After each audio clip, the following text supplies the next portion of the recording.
Lao-Tzu ama Lao-Tzu waxa uu ahaa qoraayo filoosof Chinese ah kaasoo aad u xikmad badnaa. Waxaa ka mid ah hadalladiisii falsafadda ku dheehnayd: danee waxay dadka kale ku fikirayaan, waxaad had iyo jeer noqon doontaa maxbuus. Nolosha iyo geeridu waa hal dun, xariiq isku mid ayaa laga arkaa. Dhinacyo kala duwan inaad kuwa kale wax bartaa waa awood, inaad naftada wax bartaana waa awood dhaba. Inaad si qoto dheer cid u jeclaataa waxay ku siinaysaa awood, halka inuu qofku jeclaado si qoto dheerna ay ku siinayso dhiirigelin. Jacaylku waa go'aan, maaha dareen. Haddii aad diiqadaysan tahay, waxaad ku nooshahay wixii tegey. Haddii aad uursan tahay, waxaad ku nooshahay waxa soo socdaa. Haddii aad ammaan tahayna, waxaad ku jirtaa waxa jooga.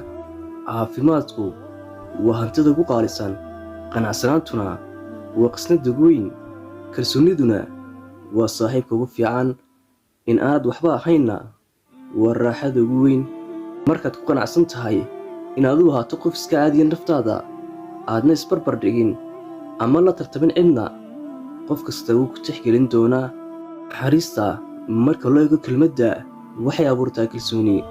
Naxariista marka loo eego fikirka waxay abuurtaa qoto dheeraan. Naxariista marka loo eego siinta waxay abuurtaa jacayl. Waqtiga waxa abuura shay. Inaad tidhaahdo waqti uma hayo waa sidii adoo leh ma doonayo sidaa. Safarka 1000 mayl ahi waxuu ka bilaabmaa hal tallaabo. Haddaad nin siiso kalluun, waxaad quudaysay isaga maalin, balse haddaad barto sida loo kalluumaysto, waxaad quudaysay noloshiisa oo dhan. Aamusnidu waa ilaah awood ballaadhan.